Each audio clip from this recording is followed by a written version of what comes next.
আপনি এই দেশের দরিদ্র মা বোনদেরকে ভুলেন নাই, বলেছেন ফ্যামিলি কার্ড দিবেন। আমাদের বিরোধী পক্ষরা বলেছে রাখ তোর ফ্যামিলি কার্ড। এখন তারাই প্রতিযোগিতা করছে ফ্যামিলি কার্ড কবে দিবেন। মা বোনরা ফ্যামিলি কার্ড পেয়েছে, আপনি শুরু করেছেন। আমাদের আর্থিক সংগতির সাথে মিল রেখে ইনশাআল্লাহ আমরা পূর্ণাঙ্গভাবে আগামী 4-5 বছরের মধ্যে এদেশের সকল মা বোনদের হাতে ফ্যামিলি কার্ড পৌঁছে দেব। বিএনপি প্রতিশ্রুতি দেয়, প্রতিশ্রুতি রাখে। নির্বাচনী ইশতেহার ঘোষণা করে, বাস্তবায়ন করে। 31 দফা দেয়, 32 দফা পর্যন্ত পূরণ করে। এর নাম বিএনপি।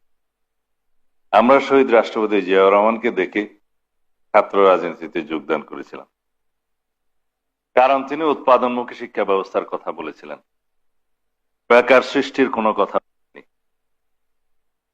তিনি শিক্ষা ব্যবস্থার উন্নয়নের জন্য, উৎপাদনমুখী শিক্ষা করার জন্য এবং প্রত্যেকটি শিক্ষার্থীর হাতকে কর্মের হাতে পরিণত করার জন্য উদ্যোগ গ্রহণ করেছিলেন।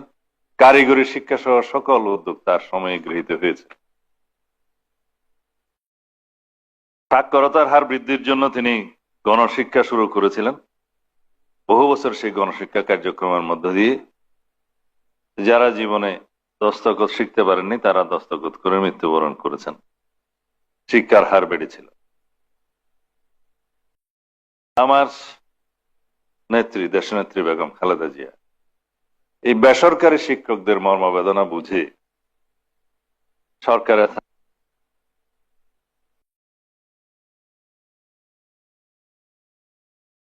বুঝে তাদের জন্য অবসরকালীন এই ভাতার প্রচলন করেন।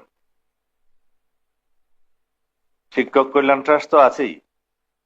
আজকে আমি শিক্ষা সচিবের কাছে শুনলাম যে একজন কমপক্ষে খুব সম্ভবত 6 থেকে 7 লাখ টাকা করে এই অবসর সুবিধা পাবে। 5, 6, 7 লাখ এভাবে।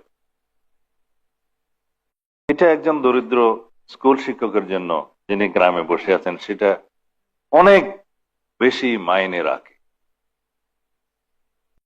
এবং বাড়িতে বসে ব্যাংক অ্যাকাউন্টে ইভাইস প্লাস প্লাসে ডিজিটালাইজ পদ্ধতিতে তার টাকা তার ব্যাংক অ্যাকাউন্টে ঢুকছে, 1 টাকাও কোথাও উৎকুচ দিতে হবে না। আপনি বাস্তবায়ন করেছেন।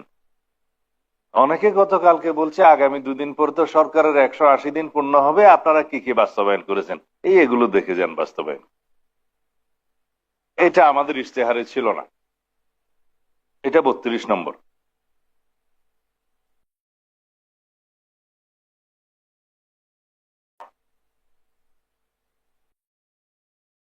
স্কুল ড্রেসটা 33 নম্বর।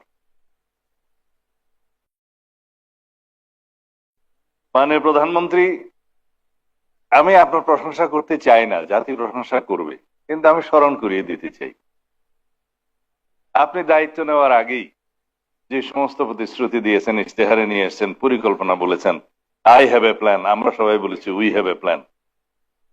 আপনি কৃষকদের কাছে কথা রেখেছেন, তাকে আপনি কৃষক কার্ড দেওয়া শুরু করেছেন, যার মাধ্যমে তার উন্নত মানের কৃষি পদ্ধতি সে অবলম্বন করতে পারবে, আবহাওয়া রিপোর্ট পাবে এবং ন্যায্য মূল্যে কৃষি উপকরণ সহ সার বীজ পাবে। সেটা আপনি আগামী 5 বছরের ভিতরে পূর্ণাঙ্গভাবে বাস্তবায়ন করবেন আমরা বিশ্বাস করি, আশাও করি। আপনি এই দেশের দরিদ্র মা বোনদেরকে ভুলেন নাই, বলেছেন ফ্যামিলি কার্ড দিবেন। আমাদের বিরোধী পক্ষরা বলেছে রাখ তোর ফ্যামিলি কার্ড। এখন তারাই প্রতিযোগিতা করছে ফ্যামিলি কার্ড কবে দিবেন। মা বোনরা ফ্যামিলি কার্ড পেয়েছে, আপনি শুরু করেছেন। আমাদের আর্থিক সংগতির সাথে মিল রেখে ইনশাআল্লাহ আমরা পূর্ণাঙ্গভাবে আগামী 4-5 বছরের মধ্যে এদেশের সকল মা বোনদের হাতে ফ্যামিলি কার্ড পৌঁছে দেব। তার প্রাপ্ত অর্থ দিয়ে অর্থনীতিতে গতি সঞ্চার হবে, মানি সার্কুলেশন হবে, বাজারের দ্রব্য সে কিনবে, সেই দ্রব্যের কারণে চেইন ইন্ডাস্ট্রিজ গুলো চলবে এবং ওখানেও কর্মসংস্থান হবে, একটার সাথে আরেকটা জড়িত। এবং বৃহৎ লোন যারা নেয় তারা হয়তো তসরুপ করে, কিন্তু এই অর্থ দরিদ্র ফ্যামিলির কাছে, মা বোনদের কাছে যখন যাবে সে সেটা খরচ করবে ফ্যামিলির কল্যাণে, এবং চেইন ইন্ডাস্ট্রি গুলো গড়ে উঠবে, তার আর্থিক সক্ষমতা হবে, ছেলে মেয়েরা শিক্ষিত হবে, দেশের সম্পদ হবে। এটার একটা চেইন ইফেক্ট আছে। দরিদ্রকে যদি আপনি দরিদ্রই রেখে দেন, জাতির কখনো কল্যাণ হবে না, মুক্তি হবে না। আপনি দরিদ্র ইমাম মুয়াজ্জিমদের কথা রেখেছেন এবং অন্যান্য ধর্মাবলম্বীদের উপাসনালয়ের সমস্ত কর্তাদেরকে, পুরোহিতদেরকে, ক্ষেত্রমতে সেবায়েতদেরকে সবাইকে আপনি সম্মানিত করেছেন, রাষ্ট্রীয় ভাতা দিয়েছেন। এটা শুধু ভাতা নয়, তাদেরকে একটা রাষ্ট্রীয় স্বীকৃতি প্রদান করা এবং তাদেরকে সম্মানিত করা, সেটা আপনি করেছেন, শুরু করেছেন। দেশের এমন কোন অঙ্গন নাই, ক্রীড়াবিদ, সংস্কৃতিজীবী সকলের কাছে আপনি আপনার প্রতিশ্রুতি পৌঁছে দিয়েছেন, রক্ষা করেছেন, কথা বলেছেন এবং পর্যায়ক্রমে তাদের সকলকে আপনার সেই কর্মসূচির ভিতরে নিয়ে আসবেন, যারা তাদের জীবনের একটা স্বীকৃতি পাবে, মূল্যায়ন পাবে। অর্থ বড় কথা নয়। এভাবে পরিবেশ প্রতিবেশ সংরক্ষণের জন্য, দেশের কৃষি উন্নয়নের জন্য, কৃষি উৎপাদন বাড়ানোর জন্য, মৎস্য উৎপাদন বাড়ানোর জন্য, লাইভ স্টক বাড়ানোর জন্য, প্রতিবেশ পরিবেশ সংরক্ষণ করার জন্য খাল খননের মধ্য দিয়ে এবং বৃক্ষরোপণের মধ্য দিয়ে আপনি যে কর্মসূচি শুরু করেছেন, সেটা বাংলাদেশকে একটা সাস্টেইনেবল ডেভেলপমেন্টের দিকে নিয়ে যাবে। এটা শুধু আমরা বিশ্বাস করি না, এটা আমরা জানি, সেটা আপনি প্রতিপালন করবেন এবং দেশের মানুষ সেটা বিশ্বাস করে। যাই হোক, আমি তো বাউন্ডারির বাইরে বক্তব্য দিয়ে চলছি।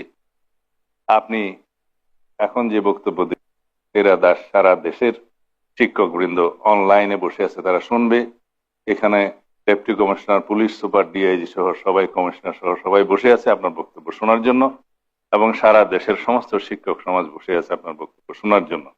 আশা করি তাদের মধ্যে আপনি নতুন আশার সঞ্চার করবেন, জাতিকে জাগরুক করবেন। সেই হিসাবে আমরা সবাইকে নিয়ে সবার আগে বাংলাদেশ, এই নীতির ভিত্তিতে এগিয়ে যাব ইনশাআল্লাহ। ধন্যবাদ আপনাদের সবাইকে।